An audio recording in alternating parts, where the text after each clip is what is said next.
Wonderful. Thank you so much, everyone. And if I'm having some sound issues apparently this morning, so if you have difficulty hearing me, please write that in the chat. And Julie, please interrupt me in case there is ever a sound issue. Also, I seem to be getting a lot of notifications from my screen reader today. So if you hear any of that in the background, just try your best to kind of ignore it if you can. I don't know why that is. I'm getting a lot of Zoom notifications, and we're just gonna roll with the punches. So welcome everyone. I'm so grateful to be learning with all of you today. Today we're gonna be actually talking about Hanukkah, because today is the most, perhaps the most important day of Hanukkah. And also it's interesting to note that our weekly Parashat Miketz is usually read on Shabbat Hanukkah, although this year it is not. This year Parashat Vayeshev, which was last week's Parsha, was read on Shabbat Hanukkah. So a lot of times when it comes to time for Miketz, the emphasis is on Hanukkah, although there's a lot of really good stuff in the Parsha. We're going to maybe touch on some of that, but our main focus today is actually going to be on Hanukkah. So today is the 8th day, as I'm sure all of you know, or most of you know. Today is the 8th day of Hanukkah, and this day has a special designation. It's called Zot Hanukkah, which literally means this is Hanukkah. You might be wondering, well, why is the 8th day of Hanukkah called Zot Hanukkah? We've been going through the past, 7.5 days of Hanukkah. We're almost nearing the end in a very few hours. For those of us in the United States and Canada, in a very few hours, we're going to be ending our celebration of Hanukkah and immediately going into Shabbat. So why do we call today Zot Hanukkah? What is that supposed to mean? And I'm going to talk a little bit with us this morning about that. And then we're going to get into a larger conversation about Hanukkah and about our experiences and ways of relating to this idea of Zot Hanukkah. So Zot Hanukkah literally means this is Hanukkah. And it is sort of seen as like it's the last day, it's the final day, it's that moment of completion. As it says in the Gemara in Masechet Shabbat 21b, one of the only Gemaras on Hanukkah, so the rabbis were not a big fan of this Chag. Rabbis were really not a big fan of this holiday. And in this case, I'm using the term Chag very broadly. Usually the term Chag refers to the Shalosh Regalim, the 3 pilgrimage festivals, but we also tend to just use the word Chag for a holiday in general. So the rabbis really were not a big fan of Hanukkah. And one of the reasons that we tend to focus a lot on the Pach Shemen, on the jug of oil, is because the rabbis weren't particularly interested in focusing on the military victory. Now, the ways in which Jewish communities have focused on the military victory over time has been contextual, and there's been an ebb and flow, and there's been, some people in different eras and in different contexts, different parts of Hanukkah have become more. I'm just moving my tab to hope that I won't get as many notifications. Some people in different spaces have been relating to different aspects of Hanukkah in different ways. And even still, we tend to think of Hanukkah as this holiday of really focusing on the miracle of the oil. And of course, we go from one light on the first night to, of course, last night we had all 8 lights lit, even though halakhically the requirement is that you only need to have 1 candle each night of Hanukkah. And the reason there's a reason that we do what we do is because according to the Talmud, there's this notion of the Minhadrin min ha-mehadrin, the most stringent of the stringent, or the most pious, would light 1 light per person in the household for every night of Hanukkah. So that could be a lot of oil. And of course, back when the Talmud was being compiled, they weren't lighting candles the way we are now. They actually had oil lamps. And we get to the 8th night of Hanukkah. And a lot of times we tend to think that the holiday kind of ends. The menorah burns out, we put it away, we think to ourselves, oh God, next year I'm gonna have to clean all the wax off of this menorah from this past year's Hanukkah. And then the morning of the 8th day comes, and we may or may not do other mitzvot associated with Hanukkah, but it's sort of like there's a downward trend now. And actually, our tradition really wants us to remember that the 8th day is perhaps the most important of the days of Hanukkah, partially because the the oil actually lasted the full 8 days, when really it was only the Pach Shemen was only supposed to last the first day. The oil, the pure oil, was only supposed to last the first day. But also because there is a parallel, and this is what I really want to talk about, between Hanukkah and a couple of our other festivals. So for Pesach, for Passover, which is actually the first festival of the year, and I'll explain what I mean by that because that might sound really counterintuitive. The Jewish year, calendrically speaking, begins in Nisan. Nisan is the first month of the year. Tishrei, which we think of as the new year, is actually the 7th month. And the way that I kind of analogize this for those of us living in North America is that we have a variety of New Years also. We have the academic New Year. Of course, we're all living in COVID times and everything feels different. We have the Gregorian New Year, which is in 2 weeks from today exactly. So we have a lot of our neighbors thinking about their New Year's resolutions and getting ready for that new year to begin. We have perhaps different seasons in terms of if we're sports teams fans, which I'm not, so I'm not literate in that arena, but I know that there are a lot of different ways we mark time, and that is true for us as Jews as well. So we mark the beginning of the year with Pesach. And of course, we prepare for Pesach by, of course, preparing our homes, preparing ourselves, getting ready for the Seder, cleaning our homes of chametz, of leaven, making sure we're getting rid of everything we need to get rid of. And then we have this Chag, this festival.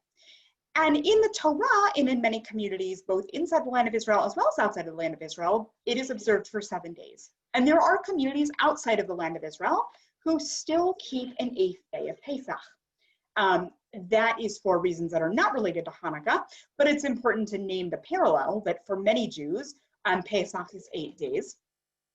And also, then we have a 7-week period, which begins on the 2nd night of Pesach and goes until the 50th day, which is known as Shavuot.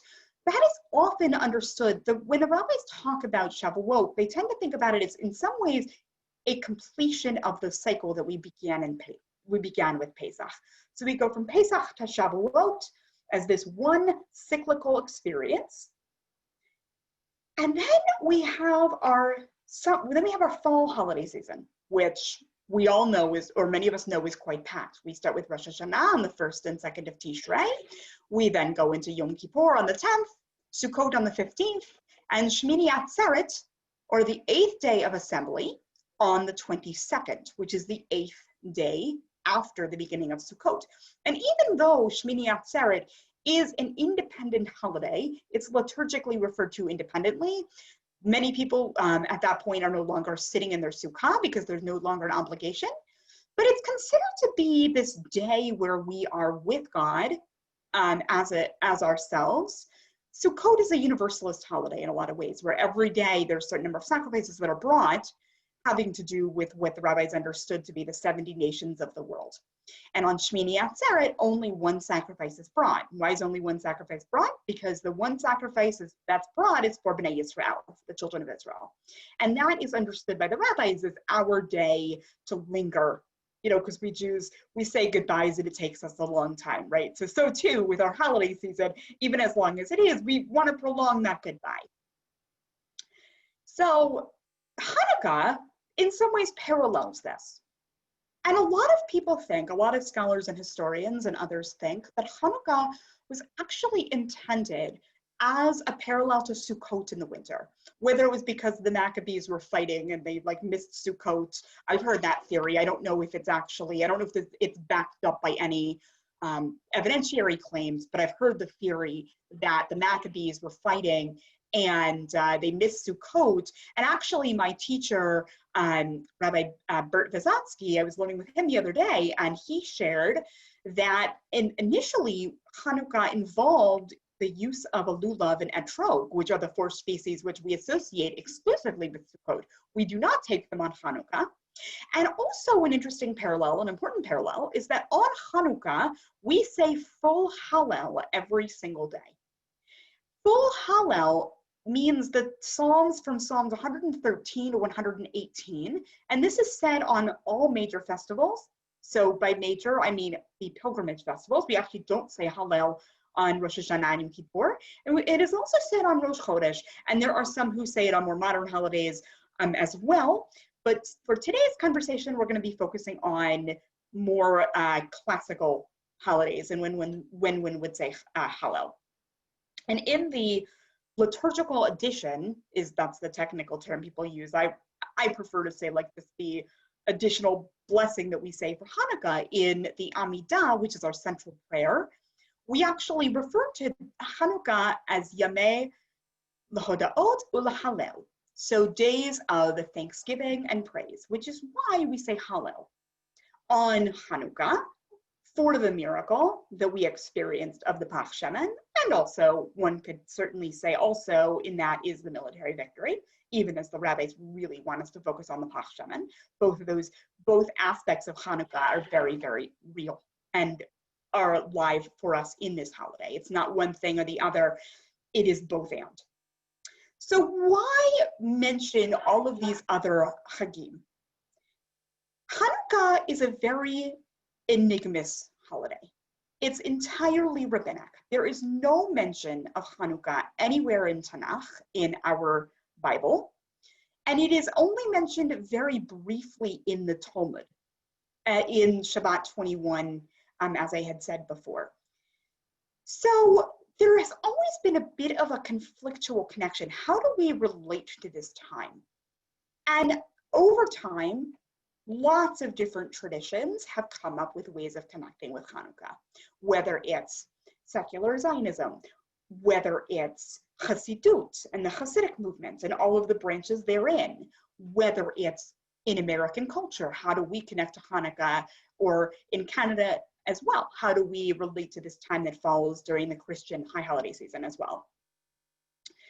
And so just as we think about the 8th day of Sukkot, Shmini Atzeret, as this closing, this ending of this momentous spiritual activity, this spiritual experience we've been in since Rosh Hashanah, and just as Shavuot is thought of and understood as the culmination of this 7-week cycle, that we're counting every day for 7 weeks, we're counting the Omer, and we're counting up to Sinai, we're counting from Pesach, from Yetziat Mitzrayim, from the Exodus from Egypt, to Matan Torah on Har Sinai, to the giving of the Torah on Har Sinai.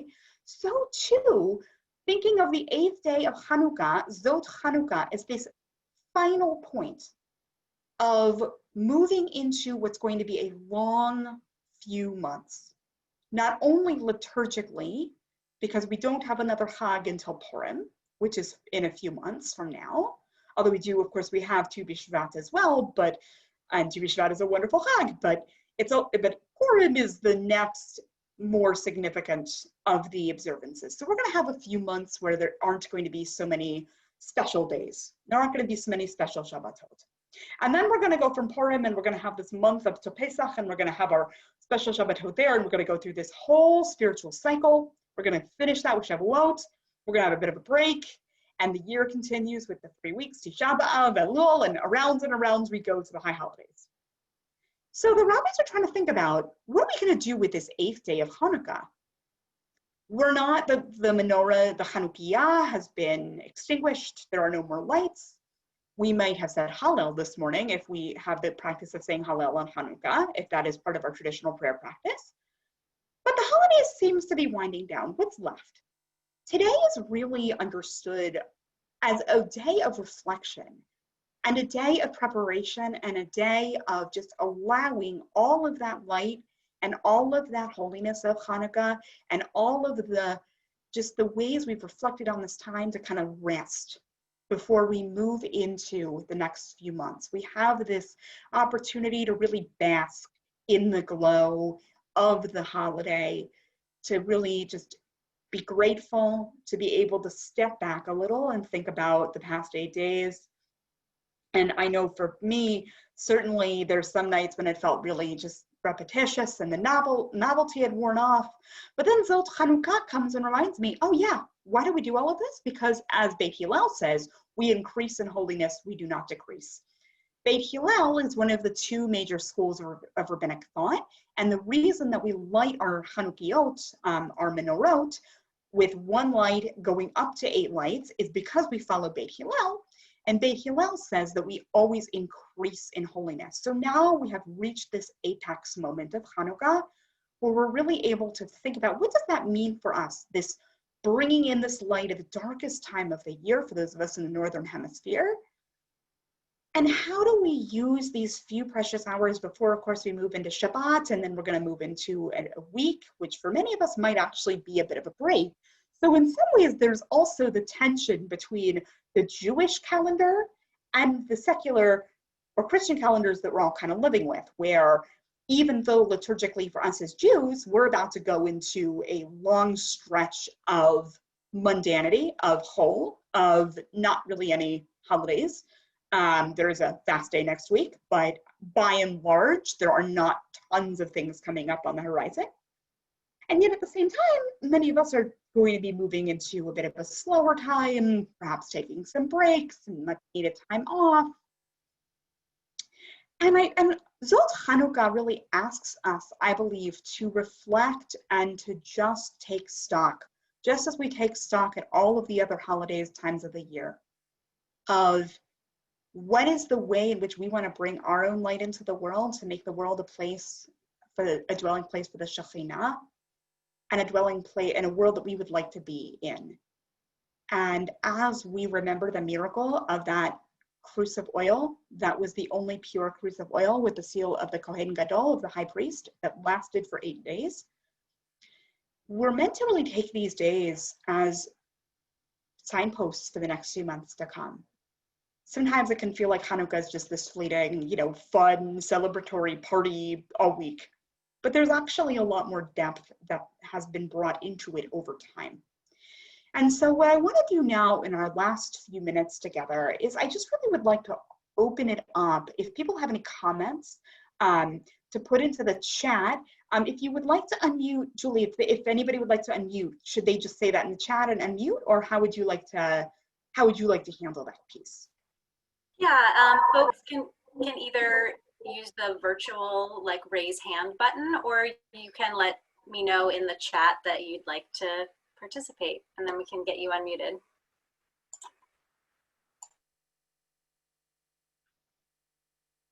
So really my prompt is just to clarify it a bit. I would love to hear anybody's reflections on any of what I've taught, or just on your Hanukkah, or how do you sit with this idea of rest before moving into the rest of the winter, or just anything that's really coming to you. I really want to open the floor. Go ahead, Jay. I wanted to just say what I said in the chat. I always learned that the 8th day of Hanukkah was a day for us to all rededicate ourselves to working for the Jewish community and being together, united in Yiddishkeit. Yeah, absolutely. That dovetails exactly with everything. You're absolutely right. Thank you, Jay, for saying that exactly. Hanukkah is all about dedication. The entire root of the Chag of Hanukkah is about dedication and rededication. So for sure, that is also a tremendous part of this day. Deborah? I just wanted to say that this is obviously our first Hanukkah in the COVID world, and my synagogue has been doing everything on Zoom, but for the first time we gathered every single night for Hanukkah, and each night had a different theme of something to do. And whether we got silly and played dreidels all together for one night, another night we honored those, including we include Federation invited us to honor our own local COVID heroes. Another night we were cooking latkes with the rabbi. And another night we did a debate between a rabbi of another synagogue and our rabbi. Was Hamantaschen better or were latkes better? The great Hamantasch and latke debate, which I heard for the first time has been going on, 50 years. But this has drawn our synagogue so close that we now pray twice a day, in early morning and evening, and obviously holidays and so on. But in addition to the rabbis' classes that are 3 times a week. So, but this Hanukkah, I noticed for the first time since I was a little girl, I had something to look forward to each and every night. And it was so meaningful that we've decided we're going to do this every year. That's And beautiful. it just, my whole world felt like at a time when everything was scary at first and closing, through our synagogue, it's like a flower that's beautifully blossomed and opened. Okay, Thank you. and Andy, you're up next. And in the meantime, I see there's some comments in the chat, so I will look there as Andy is asking. Hi, Rabbi. Thank you so much. I don't know if you commented on this because I unfortunately got here a few minutes late. I am doing my Devat Torah tomorrow for Torah study on Miketz, and I couldn't find where the correlation is between Miketz and Hanukkah. I was wondering if you could share some light on that. Yeah, absolutely. So they're actually, the only correlation really between Miketz and Hanukkah is the fact that simply by virtue of how the calendar falls out, often Miketz is read on Shabbat Hanukkah. There's no actual correlation in the text of the Parsha itself. It's just that it's like a confluence of events that often happens, where just by virtue of like the weeks of the year and all of that, and like the days of the week, and when the fall holidays fall out, just that's kind of what happens. It's just the coincidence that it happens to happen a lot that Miketz happens on Hanukkah, but definitely, like as is the case this year, not this year. So you're not the only one who's struggling to find a connection between Miketz and Hanukkah, because it's not really easy to find because it's not really there, other than the fact that it's a calendrical coincidence. Well, thank you for shedding light on that. I don't know why. I thought I read someplace in one of maybe my Jewish learning or one of them that what is the correlation? So I was looking for what the correlation is, and I wasn't very successful. So thank you so much for Yeah, you're so welcome. Thank you. You're so welcome. Thank you. Sarah? Can you hear me? Yes. Okay, hi. I am curious about the miracle of oil story, the historical context of when that became more of a priority than the military victory or the anti-assimilation kind of agenda of the original Hanukkah events. And I know that the books of Maccabees are not in the Tanakh anywhere. So is the miracle story in the book of Maccabees in the Christian tradition, or where did this story, was it a Jewish historical context that made it more strategic to be like, hey, we're not celebrating that we're military strength, we're celebrating miracle, or how did that come about? Yeah, thank you, Sarah. Such an important question. I really appreciate you asking it. So the short version is that my understanding is that when the Talmud was being compiled, and particularly the Babylonian Talmud, which I think is important to name, which was compiled mostly in what we call Bavel, but which is Iraq today. That was when the story of the miracle of the oil became much more important than the military victory. And my understanding is the reason for that is chiefly because at that point, the Jewish people were completely exiled from the land of Israel. The temple had been completely destroyed, humongous losses of life at that point. And so there had to be a re-understanding and reinvention of the holiday. And I think there was just a bit of a tendency among the rabbis to deprioritize the military part of it for a lot of practical reasoning, I think, just because of where the Jewish community was at that point in terms of relationship to power and being really subject to a lot of very difficult circumstances that are hard for us to kind of put our brains into. And then in terms of the books of the Maccabees, so I think that that's connected. You're right, they are not in our Bible, and you are also completely right that they are in what's known as the Apocrypha. The Christian scriptures include something called the Apocrypha, which actually is Jewish works, including the Maccabees, the books of the Maccabees, and also Judith, which I didn't mention at all, but that's completely connected to Hanukkah. If anyone hasn't read the book of Judith, it's a really interesting story to read. And also a few other books that the Christians preserve. And I did remember learning very recently why that was. And I actually, it's escaping me why we do not canonize them. But I will try to remember to look that up and get back to Julie, and we can try to relay that back to you. But there is no mention of Hanukkah in our Tanakh because the rabbis did not codify the books of the Maccabees. Now, of course, we all can go and read them online now, and the Catholics and the Orthodox churches, I believe, have canonized them. I think there are like 3 or 4 books of Maccabees. And I think also part of the reason we didn't canonize them, now that I'm thinking more about this, part of it was that the military victory was actually extremely fleeting.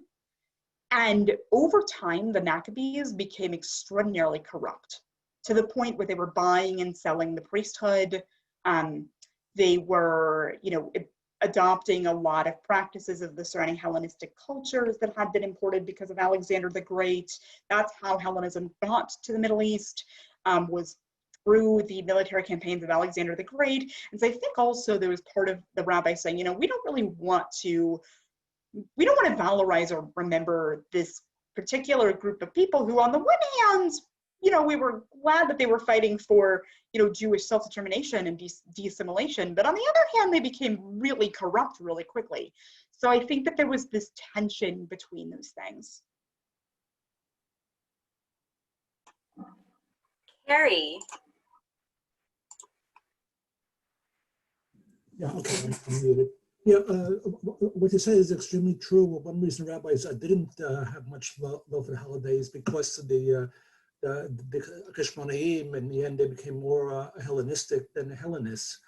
And the matter of fact, at the end of the Kishmonaim, there was a civil war between 2 factions, and one faction invited the Romans in, and we know that did not end well. Yeah, right. Thank you for filling that in. You're totally right. Right. Totally. I appreciate. Oh, sorry. I didn't mean No, you go on. You go on. I'm sorry. I didn't mean to jump in. Yeah, there's one other point about I'm not particularly fond of Hanukkah because I think in America we've inflated a very minor holiday into this big deal because we're trying to compete with its more flamboyant neighbor, Christmas. I remember growing up in Brooklyn, there were people that actually had a Hanukkah bush, which is the height of absurdity. And the thing is, it really trivializes the holiday and our culture in general when we make Hanukkah into a competitor for Christmas. And of course, whatever we do, it'll fall short. That's such an important point. I really appreciate you raising that because, yeah, I myself have struggled with that. I myself very much, Hanukkah is one of those holidays, as you really rightly mentioned, that we tend to overinflate because of Christmas and because of all of the pressures of assimilation. And as you're right, no matter what we do, it's going to pale in comparison. So, and as we've gone into this COVID reality, and I've had to really step back because Hanukkah is not my favorite holiday either. Right. And one of the challenges that I've given myself is to really step back and be like, okay, so with all of the challenges of Hanukkah and all of the things about it that kind of get under my skin a bit, what are the ways in which, like, how our observance has evolved in different ways and in different contexts? What is the meaning that people are getting from it? Right. For me, I'm not interested in Hanukkah bushes. I'll never forget when I was in college, right? I had some non-Jewish roommates once, and they called me from, they were shopping and they were like, we just found a dreidel that we're going to put on top of the Christmas tree. And I remember being like, that's the last thing I want you to do. Please don't put a dreidel on top of the Christmas tree, And I also kind of step back and I look and I'm like, okay, so how does Jewish material culture, how does that reflect our surrounding culture? And what are the ways in which the Hanukkah observances here in America really have shifted over time? So I think that's another thing for us to really be thinking about, and the ways in which it does trivialize, like it, for some does, feel like it deprioritizes or trivializes even like the deeper meaning and significance, which is what I think is so beautiful about Zot Hanukkah, because we don't have the Chanukiah anymore. The Chanukiah is done and put away, or not put away, as the case may be. But now we just have a little bit of time to really reflect on what this time is supposed to be for. So I thank you for that. And I'm also noticing that we are a little bit over time. So regretfully, we're going to close now. But I want to thank all of you so much for joining me this morning. I really enjoyed being with all of you, and I really invite anyone to follow up with me. You can just Google me and I'll come right up. Send me an email or follow up if you have any questions or reflections. And Shabbat Shalom and Zot Chanukah Sameach.